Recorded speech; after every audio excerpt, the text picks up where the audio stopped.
Western leaders are being urged to help tackle the threat from Islamic State militants in Iraq and Syria as the second day of the NATO summit gets underway in Wales. Last night, leaders from 28 countries attended a working dinner at Cardiff Castle. Although alliance-led military action is unlikely, it's thought NATO could revive a training mission for Iraqi armed forces. What is required is action on the ground from the Kurds, from a new Iraqi government, from the neighbouring states.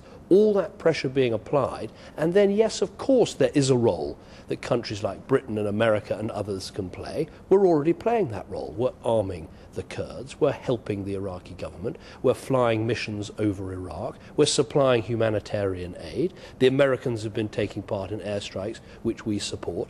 All those things need to go together. NATO leaders have already made it clear they won't use force to defend Ukraine from Russian aggression, but have vowed to apply tougher economic sanctions on Moscow.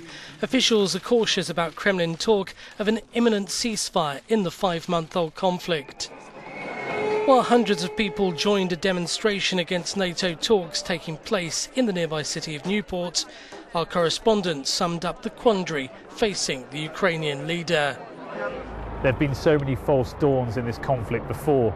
The decision for President Poroshenko is whether he thinks Mr. Putin is sincere about brokering an end to this conflict or merely protecting Russian interests. James Freeney, Euronews in Cardiff, Wales.